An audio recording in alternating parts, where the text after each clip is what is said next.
हरे कृष्णा। आइए पाठ को आगे बढ़ाते हैं। उससे पहले हम श्री कृष्ण की और गुरु महाराज की वंदना करेंगे। ओम अज्ञानतिमिरान्धस्य ज्ञानाञ्जनशलाकया चक्षुरुन्मीलितं येन तस्मै श्रीगुरवे नमः। श्रीकृष्ण चैतन्य प्रभु नित्यानंद श्री अद्वैत गदाधर श्रीवासादि गौरभक्तवृंदा। हरे कृष्णा कृष्णा कृष्णा हरे हरे, हरे राम राम राम हरे हरे। हरे कृष्णा। तो कृष्ण अर्जुन को अब क्या समझा रहे हैं? कृष्ण कर्म योग के बारे में समझा रहे हैं। कृष्ण ने कहा कि जो लोग अपनी इंद्रियों को वश में तो कर लेते हैं लेकिन फिर भी इंद्रिय विषयों के चिंतन में लगे रहते हैं, ऐसे लोगों को कृष्ण ने मिथ्याचारी कहा है। कैसे? हमने इस एग्जाम्पल को समझा था स्ट्रगलर के माध्यम से और प्रिटेंडर के माध्यम से, कि जो प्रिटेंडर होते हैं, जो सिर्फ शो करते हैं कि हम संत हैं, हम महान भक्त हैं, लेकिन अंदर ही अंदर वो इंद्रिय विषयों के चिंतन में लगे रहते हैं कि काश मैं ये कर लेता, काश मैं ये कर लूं, काश मैं वो कर लूं। मतलब उनकी इच्छाएं समाप्त नहीं हो रही, इंद्रियों को कंट्रोल में करके रखा है लेकिन इच्छाएं अभी भी बनी हुई हैं और वो गलत काम कर भी देते हैं और उन्हें कोई गिल्टी भी नहीं होती। तो ऐसे लोगों को श्री कृष्ण प्रिटेंडर कह रही हैं। और स्ट्रगलर कौन होता है? जो अपनी इंद्रियों को वश में भी करता है लेकिन इंद्रिय विषयों से मुक्त भी रहता है। उसको ये पता है कि ये चीजें गलत हैं, मुझे ये चीजें नहीं करनी, लेकिन अगर गलती से उससे वो चीजें हो भी जाएं तब उसे बहुत गिल्टी अनुभव होती है कि मैंने ऐसा क्यों किया, मैं अपराधी हूं, मैं पापी हूं। अर्थात वह करना चाहता है, वह प्रयास करना चाहता है कि कैसे भक्ति में लगा जाए, कैसे इंद्रिय विषयों को छोड़ा जाए, उसके लिए वो संघर्ष कर रहा है। अब अगले श्लोक में जानते हैं श्री कृष्ण इसके बारे में कुछ और बताएंगे। हरे कृष्णा। या तो इंद्रियाणि मनसा नियम्य आरभते अर्जुन कर्म इंद्रियाः कर्मयोगम आसक्तः सह विशिष्यते। हरे कृष्णा। दूसरी ओर यदि कोई निष्ठावान व्यक्ति अपने मन के द्वारा कर्मेंद्रियों को वश में करने का प्रयत्न करता है और बिना किसी आसक्ति के कर्म योग प्रारंभ करता है तो वह अति उत्कृष्ट है। अर्थात यहाँ पर श्री कृष्ण स्ट्रगलर की बात बता रहे हैं कि कोई निष्ठावान व्यक्ति कि उसके अंदर ऐसी पूर्ण लगन है कि मुझे भक्ति में जाना ही जाना है, मुझे इंद्रियों को कंट्रोल में करना ही करना है, तो वो पूरा प्रयास कर रहा है अपना कि इंद्रियों को कंट्रोल में किया जाए और बिना किसी आसक्ति के कर्म योग में लग जाता है। अर्थात कर्म योग कौन सा? कृष्ण भावनामृत में होकर। अब कृष्ण भावनामृत में कर्म योग का क्या तात्पर्य बनता है? जैसे हम ग्रस्त लोग हैं, हम ग्रस्त लोगों की बात कर लेते हैं। मान लीजिए हम अपनी शॉप पर जा रहे हैं, तो शॉप पर क्या होगा? हम कार्य करते हैं, सामान सेल करते हैं, उससे अर्निंग होती है, लक्ष्मी आती है, लेकिन हमारा भाव उसमें क्या रहना चाहिए कि हम ये कार्य श्री कृष्ण की सेवा के लिए कर रहे हैं। इससे जो धन लक्ष्मी हमारे पास आएगी उसका प्रयोग हम श्री कृष्ण की सेवा में करेंगे। हालांकि अपने परिवार वालों का भरण पोषण भी करेंगे लेकिन वो सब भी श्री कृष्ण की सेवा में लगेंगे अगर उनका निर्वाह होगा। अगर हमारे अंदर ये भाव रहता है, कस्टमर आए उसको बोलते हैं हरे कृष्णा, जय सिया राम, ऐसे बोलते हैं, तो इसका मतलब हम भगवान के भक्ति में लग चुके हैं, हम हर समय भगवान की भक्ति कर रहे हैं। अगर हम इस भाव से गृहस्थ जीवन आगे बढ़ाते हैं, अर्निंग भी करते हैं, तो यहाँ पर कृष्ण वही कह रहे हैं कि ऐसा व्यक्ति बिना आसक्ति के कर्म योग को प्रारंभ करता है और यह अति उत्कृष्ट है। इसको बहुत अच्छा बता रहे हैं श्री कृष्ण की प्रयास कर रहा है, अंदर से उसकी भावना ये है कि मुझे कृष्ण भावनामृत में लगना है और वो अपनी इंद्रियों से लड़ रहा है। हरे कृष्णा। तो स्ट्रगलर और प्रिटेंडर के बारे में ये डिफरेंस श्री कृष्ण बता रहे हैं। प्रिटेंडर सिर्फ शो करता है, कंट्रोल भी कर लेता है लेकिन चिंतन में लगा रहता है, तो ऐसे कंट्रोल का भी कोई फायदा नहीं अगर वो चिंतन में लगा हुआ है कि मुझे ये काम करना ही करना है, मुझे गलत कार्य करने ही है, या मुझे करने चाहिए या मुझे नहीं करने चाहिए, ये तो सवाल ही नहीं उठता, लेकिन वो कर बैठता है ऐसे काम और कोई गिल्टी भी उसे महसूस नहीं होती, तो वो प्रिटेंडर है, सिर्फ शो कर रहे हैं। ऐसे व्यक्ति को श्री कृष्ण मिथ्याचारी कहते हैं। और जो स्ट्रगल कर रहा है कि मुझे ये कार्य नहीं करने और कुछ कार्य हो भी जाए तो उसे बड़ी गलानी होती है कि मैंने ऐसा क्यों किया, बड़ी गिल्टी होती है। तो फिर से वो प्रयास करता है कृष्ण भावनामृत में ऊपर उठने की, तो ऐसे व्यक्ति को श्री कृष्ण उत्कृष्ट बोल रहे हैं कि जो प्रयास करता है भगवान की भक्ति में लगने का। हरे कृष्णा। आगे बढ़ते हैं। नियतं कुरु कर्म त्वं कर्म जयायो हि अकर्मणः शरीर यात्रा अपि च ते न प्रसिद्ध्येत अकर्मणः। हरे कृष्णा। अपना नियत कर्म करो, क्योंकि कर्म न करने की अपेक्षा कर्म करना श्रेष्ठ है। कर्म के बिना तो शरीर निर्वाह भी नहीं हो सकता। हरे कृष्णा। श्री कृष्ण यहाँ पर यही बात बता रहे हैं कि अगर हम कर्म ना करें, हम सोच लें कि मुझे तो कर्म बंधन से मुक्त होना है और हम ऐसे ही बैठ जाएं, तो ऐसे ही बैठना भी एक क्रिया है।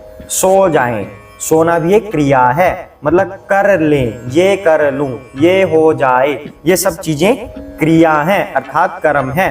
तो जब कर्म हमारे हाथों से होगा, चाहे कुछ भी ना करें वो भी कर्म है, जब कुछ भी ना करने वाला कर्म हमारे हाथों से होगा तब भी हम कर्म बंधन में फंसेंगे। और कर्म बंधन से हमें मुक्त अगर होना है तो क्या करना पड़ेगा?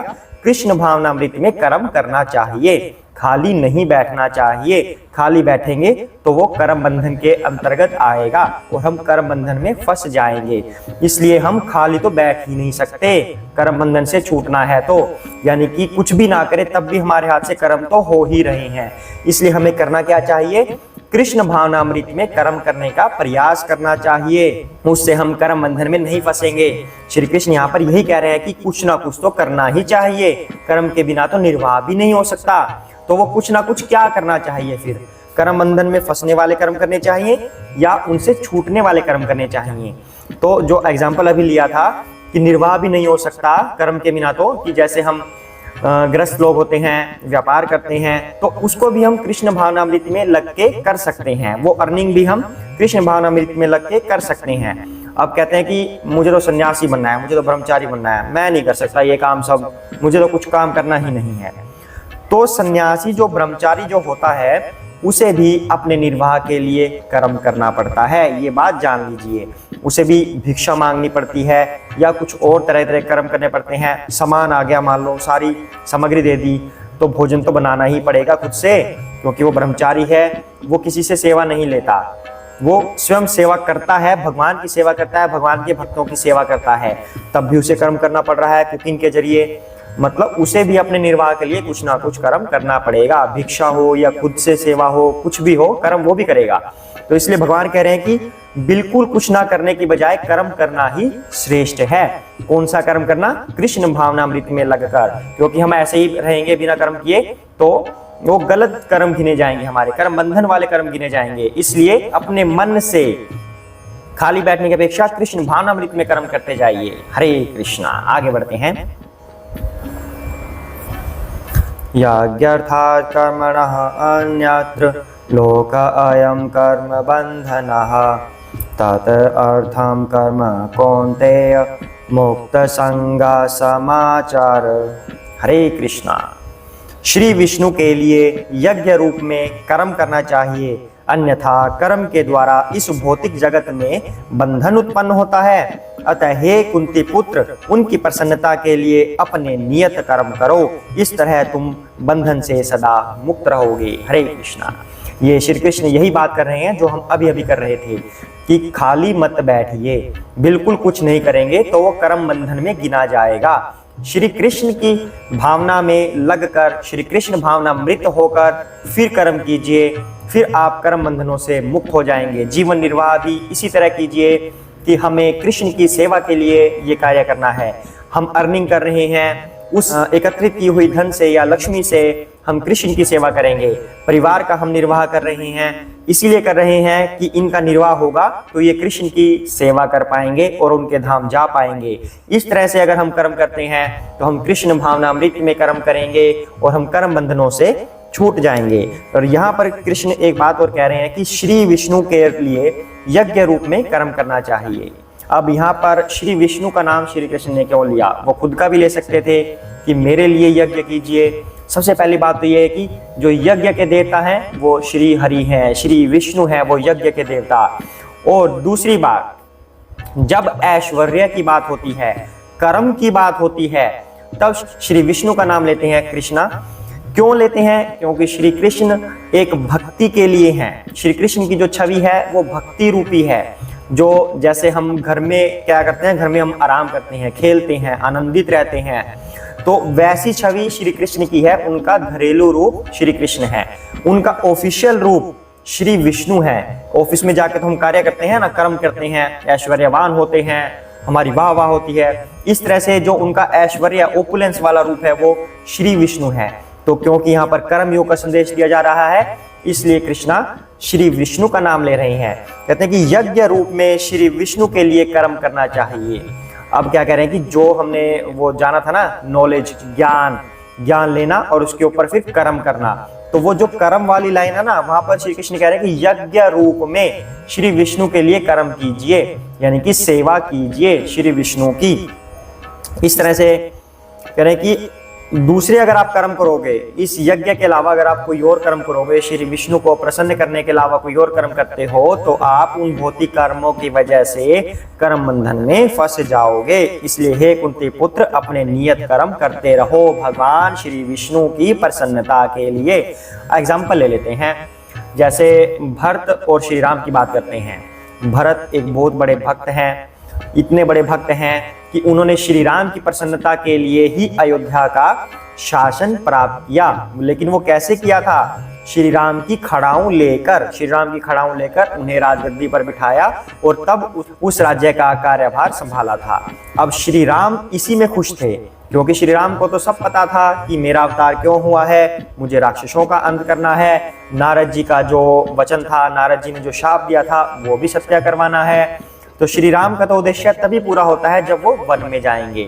तो उस उद्देश्य को पूरा करने के लिए भरत जी हेल्प कर रहे हैं, यानी कि भरत जी श्री राम की प्रसन्नता के लिए वो राजगद्दी संभाल रहे हैं, लेकिन उससे बिल्कुल अलग होकर, उससे अटैचमेंट त्याग कर। तो ऐसा एग्जाम्पल हम अपने जीवन में लेते हैं। अब हम दुकान पे जाते हैं, यही बात लगा लीजिए, अपने ऑफिस में जाते हैं, हम वहां पर भगवान की प्रतिमा रखते हैं। हम क्यों रखते हैं? हमारा भाव क्या होता है? पहले हम बात करते हैं क्या होना चाहिए। हमारा भाव ये होना चाहिए कि जैसे भरत जी राम जी की खड़ाऊं लेकर राजगद्दी पर बिठा देते थे, उसी तरह हम श्री राम को, श्री कृष्ण को, उनकी जो प्रतिमाएं हैं अपने ऑफिस में रखते हैं।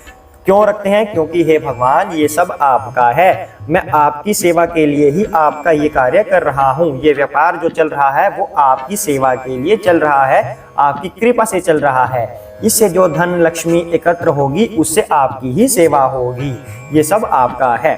तो हमारा भाव ये होना चाहिए। लेकिन हमारा भाव होता क्या है? अब आप देख लीजिए, श्री कृष्ण है हमारे ऑफिस में, राम जी हैं, हनुमान जी हैं, खाटू श्याम जी हैं, ये हमारी रक्षा करेंगे, ये हमारे व्यापार में वृद्धि करेंगे। इस तरह का भाव होता है कि नहीं होता? आप खुद से सोच के देखिए। हमारा भाव ये होता है, इसलिए हम देवी देवताओं की प्रतिमाएं अपने ऑफिस में, घरों में या कहीं भी रखते हैं, व्यापार में रखते हैं, जहाँ नौकरी करते हैं वहाँ छोटे से डेस्क के ऊपर भी हम ऐसी प्रतिमा रख लेंगे कि ये हमारी रक्षा करेंगे। हम इस भाव से रखते हैं, जबकि भाव क्या होना चाहिए कि हे प्रभु, ये जो दिया हुआ है ये आपका है, मैं आपकी ही सेवा कर रहा हूँ, आपका ही कार्यभार संभाल रहा हूँ और इससे आपकी ही सेवा होगी। ये भाव होना चाहिए। ये श्री कृष्ण इस श्लोक में यहाँ पर कह रहे हैं कि श्री विष्णु की सेवा के लिए कर्म करते जाओ, करते जाओ, करते जाओ। जो व्यापार आप संभाल रहे हो वो भगवान की सेवा के लिए करते जाओ। जो अर्निंग होती है उसे भगवान की सेवा में लगाते जाओ। परिवार का निर्वाह इसलिए करना है कि वो भी आपकी सेवा करते जाएंगे। हरे कृष्णा। तो आज के लिए हम इतना ही करते हैं।